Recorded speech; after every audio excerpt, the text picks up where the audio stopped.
결혼 초에 장모님은 내 손을 꼭 잡으며 우리 사이가 최고다라고 하셨다. 장모님 댁 냉장고엔 아내와 내가 여행가서 찍은 사진이 있었고 그 아래엔 든든한 우리 멋진 사위라는 손글씨 메모가 적혀 있었다. 그때는 그 메모 하나만으로도 힘이 났다. 진심으로 믿었다. 가족이 된다는 건 서로를 믿고 존중하고 같은 방향으로 걸어가는 일이라고. 하지만 시간이 지나면서 알았다. 가족이라는 울타리도 상황이 변하면 금이 간다는 걸. 그 금은 조용히 그러나 깊게 파고든다. 나는 20대 후반부터 사업을 시작했다. 직원 셋, 작은 사무실 하나로 시작했지만 열정만큼은 누구보다 컸다. 하루 14시간씩 일했고 3년쯤 지나니 거래처도 하나둘 늘었다. 엄청난 큰 돈을 번 건 아니었지만 적어도 생활에 아쉬움은 없을 만큼 벌었다. 주말엔 아내와 여행도 다니고 명절이면 장모님께 좋은 선물도 챙길 여유가 있었다. 그땐 모든 게 순조로웠다. 장모님은 만날 때마다 우리 사위 진짜 멋지다 하시며 반가워하셨고 그 말이 괜히 어깨를 펴게 만들었다. 하지만 얼마 후 믿었던 거래처가 무너졌다. 그 여파는 생각보다 컸고 나도 결국 버티지 못했다. 사무실 문을 닫고 함께하던 직원들을 보내야 했다. 통장은 비어갔고 머릿속엔 이제 어떻게 해야 하지라는 생각뿐이었다. 그때 처음으로 알았다. 성실하다고 해서 세상이 항상 공평하진 않다는 걸. 사업이 정리되고 몇 달 뒤 장모님 댁에 들렀는데 장모님은 미묘하게 달라져 있었다. 말투는 여전히 상냥했지만 눈빛에는 약간의 실망이 섞여 있었다. 그래도 요즘엔 좀 나아졌지? 네, 회사 다니기 시작했어요. 월급은 많진 않지만 그래도 꾸준하니까요. 그래. 사업하다가 다시 회사 들어간 게 쉽진 않았을 텐데. 괜찮아요. 요즘은 하영이도 다시 일을 시작해서 조금 나아요. 하영이도 요즘 정신없겠네. 직장 다니면서 아이 챙기고 집안일까지 하려면 얼마나 힘들겠어. 자네가 더 잘해야겠네. 그 말이 이상하게 걸렸다. 같이 일한다고 했는데 장모님 귀엔 하영이가 힘들다만 남은 것 같았다. 아내도 그 말을 듣고 살짝 눈길을 피했고 나는 괜히 물컵을 들어 한 모금 넘기며 말없이 웃었다. 그 순간 묘한 기분이 들었다. 예전엔 내가 뭘 해도 사위가 든든하다던 장모님의 눈빛이 이젠 미묘하게 달라져 있었다. 존중이 아닌 이젠 그 정도도 못 버는 사람이라는 시선 같았다. 말 한마디, 표정 하나하나에서 나를 바라보는 대우가 조금씩 달라진 게 느껴졌다. 명절날 장모님 집에 다시 방문했다. 음식 냄새가 익숙하게 퍼졌고 장모님은 예전처럼 김서방 이거 좋아하지? 하며 살짝 웃었다. 하지만 그 웃음은 예전 같지 않았다. 그 안엔 의무적인 온기만 남아있었다. 사업할 땐 바빠서 얼굴 보기도 힘들더니 요즘은 시간이 좀 많아졌겠네. 이제는 회사 다니니까요. 퇴근이 일정하긴 하지만 그래도 야근 있을 땐 늦게 들어가요. 그래. 그래도 남자는 좀 바빠야 든든하지. 시간 많으면 쓸데없는 생각도 늘어. 겉으론 웃으면서 받아쳤지만 속에선 씁쓸했다. 내가 야근도 있다고 말한 건 괜히 변명 같았고 장모님은 그 말엔 아무 관심도 없다는 듯 고개만 끄덕였다. 일을 해도 시간을 채워도 이 집 안에서 나는 여전히 한때 사업하다 실패한 사람으로만 남아있는 것 같았다. 아내는 조심스레 분위기를 바꾸려 했다. 엄마 회사에서 이번에 남편이 프로젝트 맡았어. 잘한다고 하더라. 그래? 잘한다니 다행이네. 이제 거기라도 잘 다녀야지. 얼른 자리 잡아야 하지 않겠어? 회사에서 괜히 나서다가 실수하지 말고. 그 말투가 이상하게 남았다. 칭찬 같지만 그 안엔 괜히 잘난 척하다, 또 실패하지 말라는 뜻이 숨어 있는 것 같았다. 표정은 웃고 있었지만 말끝엔 언제나 가시가 있었다. 나도 나름 열심히 살고 있는데 왜 늘 아쉬운 사람처럼 말을 할까?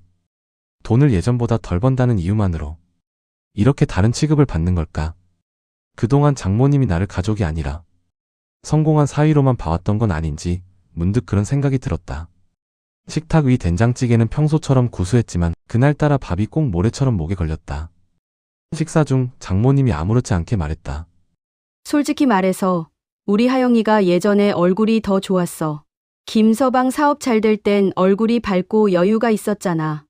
요즘도 밝고 잘 웃어요. 다만 직장 다니느라 조금 피곤해서 그렇죠. 그러니까 여유는 결국 돈이 있어야 생기는 거라니까. 그 말 끝에 장모님은 아내에게 덧붙였다. 내 친구 미숙이 딸 있잖아. 이번에 새 아파트로 이사 갔다더라. 신랑이 한 회사에서 10년 넘게 다녔거든.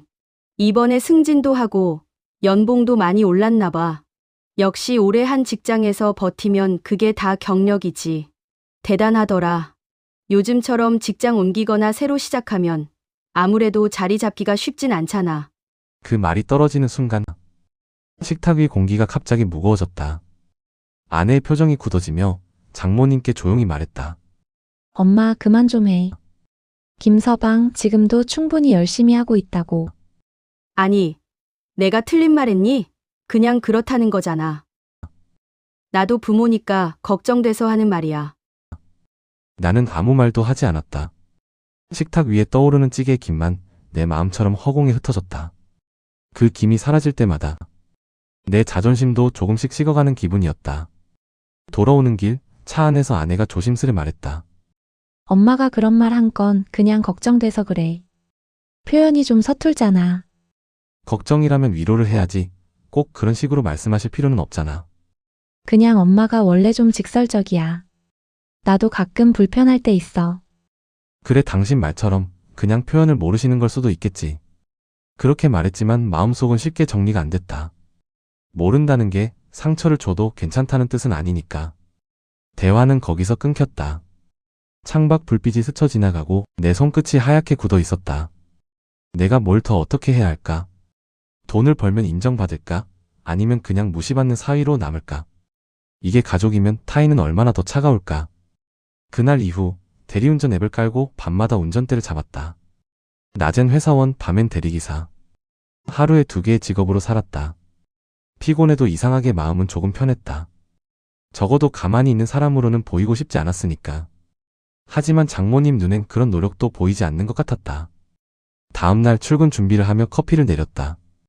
컵에서 김이 오르고 익숙한 향이 방 안에 퍼졌지만 이상하게 오늘은 쓴맛이 강하게 느껴졌다. 한 모금 삼키고 나서 괜히 한숨이 나왔다.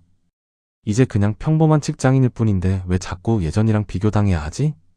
그땐 사업한다고 바쁘다 했는데 지금은 직장 다닌다고 한가하겠다니. 일하는 건 똑같은데 세상은 돈으로 사람을 구분하는 건 어쩔 수 없는 건가? 돈이 기준이 되면 노력도 과정도 아무 의미가 없어지는 것 같았다. 그게 요즘 제일 답답했다. 저녁에 아내가 조심스레 말을 꺼냈다. 다음에 엄마가 또 그런 말 하면 이번엔 내가 얘기할게. 당신 그런 소리 들을 이유 없어. 됐어. 그냥 그러려니 할게. 그냥 넘어가면 서로 더 안 좋아질 수도 있잖아. 그래도 말하면 당신만 장모님이랑 사이가 불편해지잖아. 아내는 잠시 말이 없었다. 고개를 숙인 채 젓가락만 만지작거렸다. 그 모습을 보는데 이상하게 마음이 더 씁쓸했다. 며칠이 지나고 문득 출근길에 거울 속 내 얼굴을 봤다. 예전엔 늘 웃는 얼굴이었는데 언제부턴가 표정이 굳어 있었다. 내가 이렇게까지 작아져야 하나? 그 생각이 들자 갑자기 숨이 막혔다.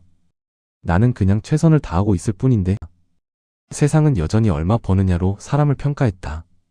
그 기준 속에서 나는 늘 미완성이었다. 퇴근길 창밖으로 노을이 스며드는 걸 보며 생각했다. 나도 예전엔 누군가의 시선이 전부였지.